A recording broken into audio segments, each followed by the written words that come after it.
Hi, my name's Gerald Willeston and I'm a Director of Distribution at Pinnacle Investment Management. Joining us today is Christopher Joye, CIO of Coolabah Capital Investments. Chris, in our last Insights piece, we talked about Macquarie and their recent hybrid issue. What I'd like to discuss today is where do they fit in clients' portfolios and how do you feel about them? Yeah, Gerald, we spoke about Macquarie's new hybrid. It looked very cheap at 470 over bank bills. Major bank hybrids currently at 415 over bank bills. We think the curve will probably trade down to the 300 area where it has been since the GFC. We like hybrids right now because A, spreads are much wider than they have been historically. Secondly, we think that there will be a shift out of equities and income-rich equities and defensive securities that people have used for dividends in the past into hybrids because of concerns around dividend security. We're seeing the major banks defer their dividends to build up capital. And we're also seeing them, other banks reduce their dividend levels. So as a thematic, we think the sector will perform as people move up the capital stack. There's been no question marks at all around coupons being paid on hybrids. All bank hybrids have always paid their coupons. And just as importantly, the banks have been repaying their hybrids. So we saw NAB and Macquarie repay 3 different hybrids. In March and April, Macquarie repaid about $800 million worth of hybrids over the last couple of months. NAB repaid $1.34 billion worth of hybrids. Suncorp's also called a hybrid recently, and BOQ has repaid a $150 million hybrid. This is at the same time as banks are deferring dividends or cutting dividends. So that's a very, very powerful dynamic. It's very clear that banks have to protect the ASX as a destination for raising hybrid capital because it is the only place where they can raise franked hybrid capital.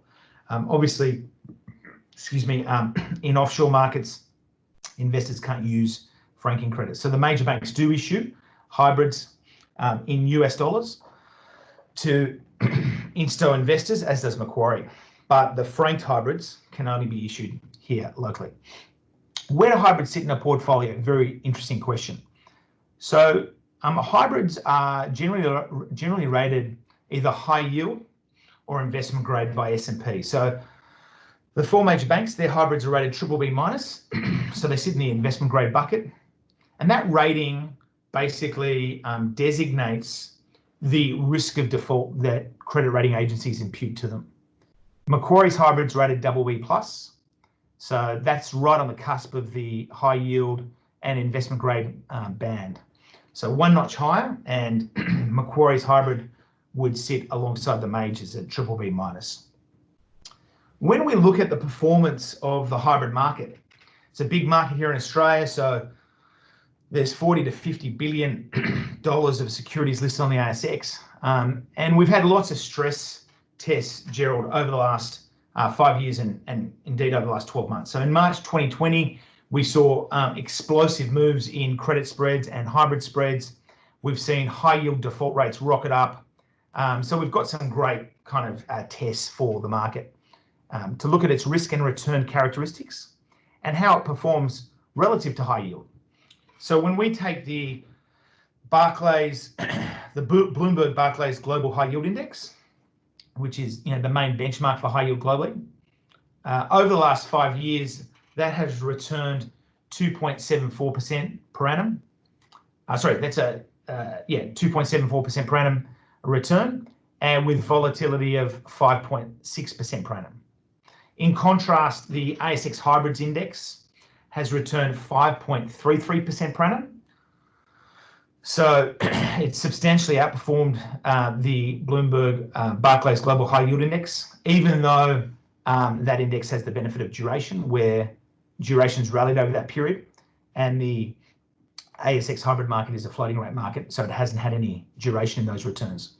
The volatility has also been very similar at 5.1%. So ASX hybrid vol over the last 5 years has been slightly lower than the Barclays high yield index vol. Returns have been significantly higher. And I'm looking here at the unhedged index just to remove currency effects.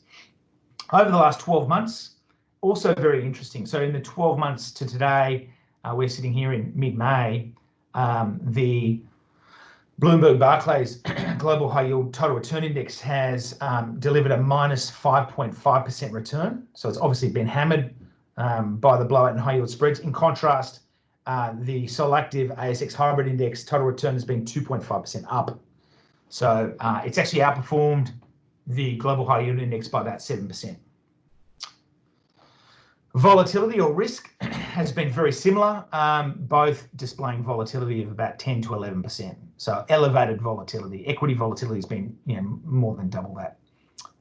If we look at the month of March more particularly, so in the month of March, the Global High Yield Index was down about 13%. The Selective ASX Hybrid Index was down only 6.3%. We actually run an ETF, an active ETF, that can invest in hybrids and does invest in hybrids. This is the Beta Shares Active Hybrid ETF product, and that was down only 4.5%. Bank stocks were down about 40% in the month. Equities was down 21%. So your bank stocks down 40% in March, equities down 21%, global high yield down 13%, the ASX Hybrid Index was down 6.3%, and the HBRD ETF was down minus 4.5%. So I think all the data, verifies the credit rating agency's assessment that this sort of sits in high grade or higher rated high yield, or at the lower end of the investment grade band. So I think hybrids can serve a role absolutely as a high yield surrogate, which is consistent with their sort of BB through to BBB rating from Standard & Poor's. Alternatively, some people also use them as defensive high yielding equity surrogates. So currently we're getting pretty certain cash flows on hybrids in terms of those floating rate coupons. The current, as we mentioned with Macquarie, the current grossed up running yield on that security was 4.8%, which is comparable with what you'd expect from a higher yielding instrument. So we feel, I think, in summary right now, very positive about the sector. Major bank hybrid spreads are about 100 basis points wider than normal. That Macquarie security was unusually cheap, so we bought as much as we could.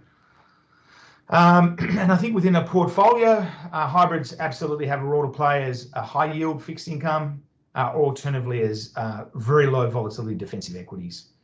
They obviously rank one notch higher in the capital structure, above ordinary shares. They do come with lots of complex terms and conditions, so we don't recommend people try and run hybrid risk directly.